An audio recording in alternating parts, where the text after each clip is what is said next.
Cordial saludo. Gracias por esta invitación, Díaz Medas, para su Congreso Nacional de Medicina General y Social. Tengo a cargo un tema muy interesante y muy de moda: tamizaje en cáncer, estado del arte. Nos corresponde vivir en el siglo XXI, donde se invertirán muchos recursos financieros en la mejor carrera que existe, la medicina, la cual tiene que caminar de la mano con la tecnología. Y esto no significa que haya una exclusión, no. La más avanzada tecnología humana es la organización del conocimiento. Quiere decir que la inteligencia artificial y la tecnología va de la mano de nuestro conocimiento médico. ¿Cómo podemos abordar inicialmente este tema? Primero, partamos de las cifras. ¿Cuáles son los datos que nos reporta la Organización Mundial de la Salud sobre el comportamiento del cáncer para el año 2020? Si vemos primero la gráfica de la izquierda, podemos observar que en el mundo para el año 2020 se diagnosticaron más de 18 millones de casos nuevos, de los cuales el cáncer de mama representó el 12.5. Este número suena llamativo, pero de esos 18 millones, más de 1 millón de casos se diagnosticaron en Sudamérica. Cuando miramos la gráfica de la derecha, observamos el número de muertes por cáncer reportados para el mismo año. Fueron 9.894.402 muertes. Pero cuando miramos en detalle el reporte de la Organización Mundial de la Salud, en Sudamérica, más de la mitad de los casos diagnosticados, que fueron 1.050.000, fallecieron 550.000 casos. Mientras que en el mundo, esto es considerando África, Asia, los países que reportan data, Centroamérica, Suramérica y el Caribe y África, vemos que se mueren la mitad. Para nosotros son más de la mitad. O sea, ¿qué estamos haciendo? ¿Cómo estamos abordando el problema del cáncer que nos concierne a todos? Primero vamos a partir de unas premisas científicas para iniciar el proceso de tamizaje en cáncer, el tópico que nos congrega. Podemos recurrir a 4 premisas principales. La primera, los modelos predictivos de riesgo y los de simulación. Quiere decir que la programación, la inteligencia artificial, tiene que darle la mano a la medicina. Esto es clave para la detección anticipada y vamos ahorita a profundizar en ese tema. Si sabemos entonces que hay unos programas estadísticos que nos ayudan a detectar el cáncer, primero hay que enseñarle y nosotros mismos procesar que el cáncer en estadio inicial es curable. Los estadios 1 y 2 en la mayoría de los tumores sólidos tienen unos reportes de sobrevida con tratamiento mayores del 90% a 5 años. Tercera premisa, el cáncer puede afectar a cualquier persona y a cualquier edad. Así que no nos sorprendamos que cada día tenemos adultos jóvenes con cánceres, con tumores que solo se veían en adultos mayores de 50 años. Entonces, no nos sorprenda ver a una mujer de 20 años, de 22 o 24 años, con un nódulo anormal en el tejido mamario, o con un joven de 18 años con sangrados digestivos. El cáncer se puede diagnosticar a cualquier edad. Y la cuarta premisa, una lectura atenta de signos y síntomas, que nos corresponde como buenos médicos, nos va a dirigir a diagnosticar un estadio temprano. Sobre estas 4 premisas vamos a desarrollar nuestro tópico hoy. ¿Dónde consultar lo esencial? Entonces necesitamos como unas fuentes bibliográficas que nos permitan profundizar en el tema del tamizaje. Recomiendo esta página que es fabulosa, es del Instituto Nacional de Cáncer Americano. Tú entras en Google y pones Instituto Nacional de Cáncer. Puedes acceder en ella en español o en inglés. Tomé unos pantallazos para mostrar que es una página muy amable para navegar. ¿Qué hace entonces la página? Puedes escoger inglés y puedes escoger paciente o profesional de salud. En nuestro caso, profesional de salud. Entonces, aparecen desglosados una cantidad de exámenes de detección, una cantidad de exámenes de tamizaje. Quiere decir para pacientes que no han sido diagnosticados con un cáncer, un tumor sólido o un tumor hematológico. Entonces, ¿qué es lo que buscamos con las pruebas de tamizaje? Encontrar un tumor a tiempo, un cáncer en estadio inicial, si ese es el caso, o anticiparnos a su presentación.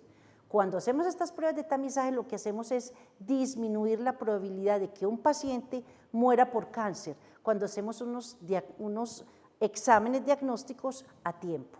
Y en tercer lugar, ofrecer la posibilidad de más beneficios que daños, porque la mayoría de los tumores que se diagnostican en estadio 1 y 2 requieren menos terapia, y menos terapia que produzca efectos nocivos en el cuerpo como la quimioterapia y la radioterapia. Quiere decir que lo que le vamos a ofrecer al paciente es una mejor calidad de vida, porque sus tratamientos serán menos intensivos y podemos dirigir el resultado hacia curación. Entonces aquí en esta página nos van a decir cáncer de mama, ¿cuándo se utiliza la mamografía? La mamografía, por guías del Instituto Nacional de Cáncer Americano del año 2022, se ofrece a las mujeres desde los 40 años. ¿Por qué? Porque hay un aumento de casos de presentación en las mujeres jóvenes. Entonces yo sé que el país discute esto y presenta como primera edad de tamizaje los 50 años. Nos estamos perdiendo 10 años. Nosotros tenemos en Antioquia un comportamiento distinto que se asemeja mucho a los países desarrollados, y es que tenemos aproximadamente el 30% de los casos en mujeres menores de 40 años. De ahí que haya esta recomendación.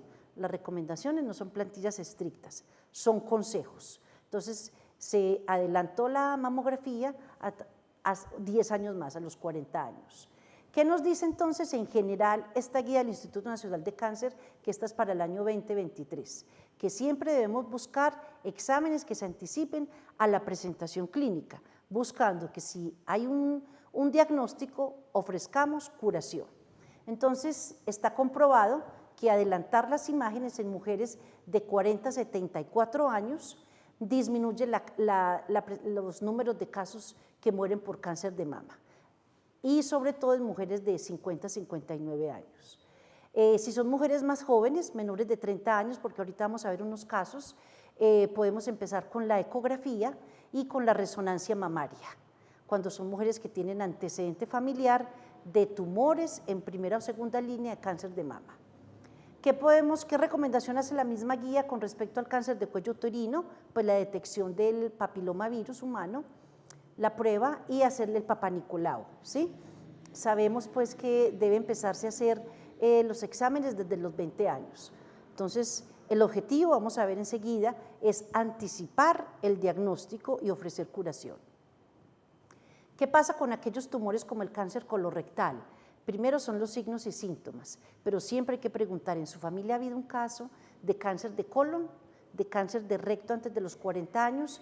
Si es el caso, estar pendiente de signos y síntomas. ¿Por qué? Porque la mayoría de estos familiares de casos anticipados, diagnósticos, presentan una evolución desde pólipos hasta adenomas, y los adenomas en 10 o 15 años se pueden convertir en un tumor maligno. Así que en esos grupos familiares, con esos antecedentes, no cuesta nada hacer una prueba de sangre humana en materia fecal, hemoglobinas en materia fecal, no cuesta nada. Y ordenar, cuando sea el caso, la colonoscopia y la rectosigmoidoscopia. Recordemos, a cualquier edad se puede tener pacientes con cánceres de recto o cánceres digestivos como esófago o estómago. Exámenes para detección del cáncer de pulmón. Entonces, una población de pacientes fumadores, adelantar cuando empieza el primer síntoma o en los 10 primeros años unas imágenes y hacer unos seguimientos programados imagenológicos con tomografía. Podemos adelantarnos y favorecer el resultado después si hay diagnóstico de enfermedad tumoral. ¿Qué hacer con el CA-125, que es una prueba en sangre? Primero, entonces, mujeres jóvenes, en mujeres de 40 años, pero la edad no limita la ejecución del examen. Una mujer que empieza a quejarse de dolor pélvico o de distensión abdominal. Pensar siempre que el cáncer de ovario es una probabilidad presente a cualquier edad. Entonces, ordenar una ecografía transvaginal, una ecopélvica transvaginal acompañada de un CA-125, nos puede dar indicios, una masa maligna con un CA-125 elevado. Recuerden que la prueba del CA-125 se utiliza en seguimiento después del diagnóstico, pero también en sospecha diagnóstica. Y el examen clínico de mama y el autoexamen. Ya existen algunos estudios que han reportado en data que el autoexamen y el examen clínico hecho en casa con regularidad no disminuye la muerte, pero vamos a ver a qué se refiere esto.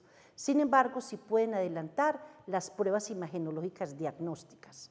Así que esto es como el panorama general de lo que sabemos en el uso de imágenes, que lo podemos consultar en esta página. Pero ¿qué hay más allá?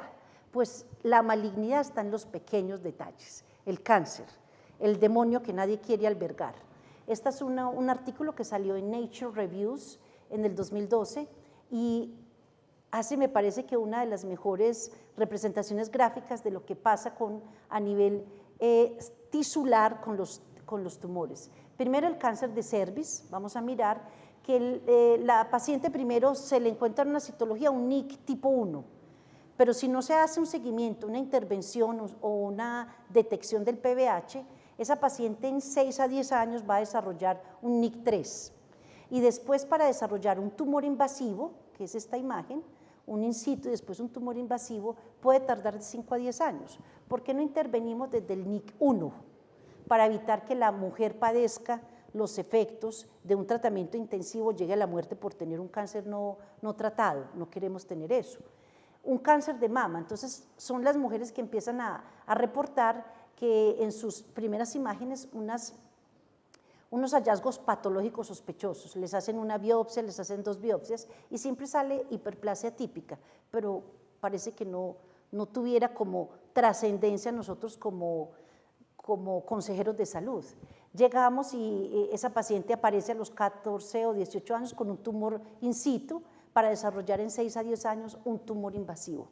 Hubiéramos podido haber actuado desde la hiperplasia típica y ya vamos a ver cómo podemos actuar, cómo podemos intervenir. Lo mismo ocurre con el cáncer de colon, que empieza a desarrollarse en ese tipo de pacientes pólipos y esos pólipos se transforman. En 5 a 20 años el paciente llega, cuando le hacen la primera imagen de colonoscopia, se reporta en la biopsia un adenoma. Un adenoma no, pues no hay problema, no le salió maligno. En 5 a 10 años desarrollará un tumor invasivo, o sea, pudimos haber hecho mucho en 20 años antes y sumemos con 15 años, en 35 años pudimos haber hecho una prueba de tamizaje adelantada a tiempo y realizar una intervención apropiada. ¿Qué puede pasar también con el cáncer de pulmón? Son pacientes que reportan ser fumadores pesados y en 20 a 40 años van a tener apenas los primeros síntomas con un tumor invasivo, un tumor avanzado, generalmente en estadio 3 o estadio 4, que van a, incluso con terapia muy apropiada, pocos años. Y lo mismo ocurre con los otros tumores. Quiere decir que hay que buscar los pequeños detalles, la sintomatología o la sospecha clínica. Y hay también en esta misma revista, pero ya en el año, este es del año 2022, una relación, una correlación entre las imágenes y los hallazgos histológicos. Generalmente las mujeres que tienen una densidad baja mamográfica es muy fácil encontrar los primeros hallazgos sospechosos, pero en aquellas mujeres que tienen una densidad mamaria traducida en una mamografía con alta densidad es difícil, pero hubiéramos podido adelantarnos en los primeros reportes y haber hecho algunas intervenciones que favorecieran el hallazgo de los cambios atípicos tisulares y evitar que esa paciente desarrolle un cáncer de mama avanzado. Hay entonces ahorita en tendencia los sesgos, unas teorías de los sesgos de anticipación diagnóstica en los exámenes de detección de cáncer. Hay algunos que dicen, no, esto no sirve porque todos se van a morir. Entonces voy a mirar primero, este es el caso de un paciente con cáncer de pulmón, para evaluar qué es el sesgo de anticipación diagnóstica. Sin exámenes de detección comenzó el cáncer, ¿sí? Y usted llega y le encuentra a ese paciente más o menos a los 60 o 65 años que tiene un diagnóstico de cáncer por unos síntomas muy pesados, que empieza el paciente con tos, con hemoptisis incluso, y usted le hizo el diagnóstico a los 67 años. Ya es un tumor avanzado porque es evidencia clínica. Con tratamiento resulta que ese paciente se muere a los 70 años. Quiero decir que la supervivencia a 5 años fue del 0%, porque solamente vivió 67 años con tratamiento. Pero si usted le hace exámenes de detección, ¿sí? El cáncer ya había comenzado, no era aparente en las imágenes, usted le hizo los exámenes a ese paciente porque era un fumador pesado y con esos exámenes que usted hizo, esa tomografía adelantada a los 60 años, usted encontró, tiene una lesión asintomática y tú lo remites al neumólogo y después al cirujano de tórax. El paciente se le hizo tratamiento y la supervivencia a 5 años, porque la detección fue a los 60 años, fue del 100%, llegó a los 65 años, llegó vivo, pero se va a morir a los 70 años. Entonces, ¿para qué tanto gasto en los exámenes de detección? Pues por varias razones. Primero, cómo vivió. Estos 3 años fueron con un tratamiento intensivo, con un impacto en la calidad de vida y en el rol profesional y en el rol familiar. Mientras que a los 60 años tuvo un tratamiento en un estadio 1 o 2, estuvo curado por 5 años, seguro puede que haya recaído o no, pero murió a los 70 años, o sea, el impacto en la calidad de vida es distinto. ¿Para qué sirve entonces gastar tanto en prevención? Entonces vamos a encontrar muchos artículos, aquellos que dicen, no gaste tanto, y los que decimos, sí, gaste, porque hay un impacto en la calidad de vida y hay unos cambios notorios en cómo vamos a hacer la prevención futura. Entonces aquí me gusta mucho esta gráfica porque entonces me divide, me hace una línea diagonal en un cuadro que representan en la X los años que puedo vivir y en la Y si se me presenta el cáncer y si hay intervenciones que me favorezcan mi sobrevida. Si soy normal, pues miren aquí la curva de sobrevida se desliza bien, pero si me hacen una prueba a tiempo de precáncer y me encuentran que yo tengo un tumor in situ, el cuadro, el segmento azul es todo lo que logra la prevención, entonces me detectan un tumor in situ y yo continúo mi sobrevida, ¿sí? Pero si resulta que no me hicieron ninguna prevención y fue por síntomas que me detectaron el cáncer, generalmente en estadios avanzados, pues esta línea, que era mi línea de intervenciones favorables, porque eso debía ser el diagnóstico a tiempo, se ve acortada y resulta que yo pues voy a morir más pronto. Si me detectaron el cáncer ya metastásico, porque nunca me hicieron una prueba de tamizaje sabiendo mis factores de riesgo de fumador pesado, entonces resulta que se va a cortar dramáticamente mi curva de vida. Quiere decir que sí hay un impacto en hacer las pruebas de tamizaje a tiempo. ¿Y por qué las personas querrán vivir? O sea, una es el sistema que dice no gaste tanto, pero ¿por qué las personas quieren vivir más y morir menos? Pues porque son mamás, porque tienen hijos, y este es el caso de una paciente de 40 años que había estado consultando repetidamente porque tenía cambios en la piel mamaria del seno derecho, así que había ido a ecografías y no salía ningún cambio ecográfico que no ameritara y siempre le negaban la mamografía, hasta que la piel del tejido mamario se enrojeció y estuvo completamente comprometida, así que era un cáncer de mama inflamatorio, donde primero se afecta la piel, los tejidos blandos y luego los tejidos más profundos. Y así llegó esta paciente de 40 años con su hija.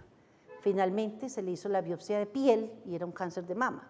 Entonces, ¿por qué? ¿Por qué la gente está pidiendo estos exámenes? Y que nosotros como médicos de atención primaria estemos alertas al signo y al síntoma, porque la gente quiere vivir más, obviamente, y morirse menos, por lo que ellos son, lo que representan en su círculo familiar y su círculo comunitario y social. Entonces lo pequeño se va volviendo grande. Entonces esta era una paciente que tenía unos senos muy pequeños, era una paciente de un municipio, y él empezó a notar que la areola cambió de forma, empezó a crecer, y la piel alrededor cambió de color. Entonces ella fue primero a su ecografía, no salía nada de mamografía, era muy difícil en un tejido mamario tan pequeño, casi ausente. Y esta fue otra paciente que empezó a notar no cambios directos en el tejido mamario, sino hacia la axila, hacia la cola axilar, y empezó a notar que había un nodulito que empezó a alar, y luego salió una costra, y luego todo el tejido mamario se vio comprometido con unos pequeños nódulos. Eso es un cáncer. Y lo pequeño se va volviendo grande y monstruosamente grande, o sea que lo pequeño debemos tratar de adelantarnos a que aparezca lo pequeño. Entonces esta paciente, este tumor creció en 4 meses porque andaba buscando imágenes, y esta paciente, el tumor fue encontrado demasiado tarde y ya había compromiso de toda la pared torácica. No queremos que esto pase, queremos adelantarnos a que haya un deterioro en la calidad de vida de esta manera. ¿Qué podemos hacer? Podemos buscar herramientas que vayan al lado de la tecnología para ayudarnos desde la atención primaria y secundaria a adelantarnos. ¿Qué puedo evitar? ¿Qué puedo favorecer cómo puedo intervenir para que el resultado final sea más favorecedor? Entonces, los pacientes llegan a hacernos varias preguntas.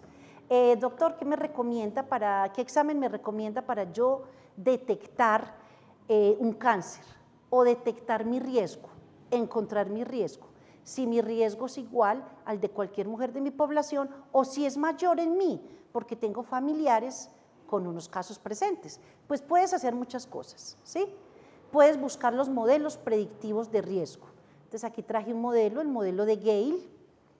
Voy a dejar al final mis datos para que lo busquen y allí la paciente, lo que tenemos que ingresar es los datos de la paciente, cuántos años tiene, si tiene hijos y cuándo fue la menarca. Y de ahí nos va a dar un dato. Hay otro modelo que involucra más datos de la familia. Si la familia materna o paterna ha tenido cáncer de mama, entonces es simplemente llenar los datos. Si madre o padre han tenido cáncer. Y luego me va a dar una calculadora el reporte, si mi riesgo es mayor del de la población general. Hay otro modelo que me gusta mucho que es el de Teirir-Cuzick. Este de Teirir-Cuzick involucra si tengo mamografías y biopsias previas. Es muy preciso. Este también me gusta mucho y da también datos familiares. ¿Qué es lo que buscamos? Adelantarnos. Hay ahorita entonces unas pruebas en tendencia, que es lo último para detección de cáncer, y son las pruebas multigenómicas en sangre para detectar muchos tipos de cáncer y adelantarnos a ellos. Entonces, ¿qué es lo que estamos haciendo? Estas son las últimas pruebas que se están estudiando. Hay un estudio en curso que es el MCED, y es tomar en población asintomática, tomarles muestras de sangre y hacer una biopsia líquida y de hacerles un seguimiento cada periodo de tiempo, puede ser anual o no, y buscar si ellos van a desarrollar o no cáncer. En realidad se ha encontrado que hay una especificidad muy alta y una sensibilidad muy buena para estas pruebas. ¿Qué es lo que buscamos? Que no haya, que en el futuro podamos decir, todo el mundo se ha curado de cáncer. Entonces, ¿qué es lo que está queriendo decir la ciencia? No, vamos a tener que ir a un supermercado y comprar pruebas genéticas, pues es el sistema el que nos debe proveer con él. Y aquí dejo un resumen de varios estudios que se pueden acceder. Israel está accediendo, permitiendo que su población tenga acceso a este tipo de pruebas. Un cáncer prevenido a tiempo y detectado a tiempo va a hacer que el sistema de salud tenga que gastar menos y que los pacientes no tengan que padecer todos los efectos secundarios tan difíciles. Así que yo pueda seguir siendo yo donde estoy. ¿Qué es lo que queremos para el futuro? Soñamos con un futuro sin cáncer, o que ese diagnóstico no sea una marca de letalidad, una marca de muerte. Aquí dejo mis datos. Por favor, si hay alguna duda, si quieren que les enseñe a manejar los modelos estadísticos, con mucho gusto lo puedo hacer, y me encanta que estemos todos involucrados en lo mismo, no al cáncer diagnosticado tardíamente. Anticipémonos al cáncer para que podamos decir, te has curado. Muchas gracias.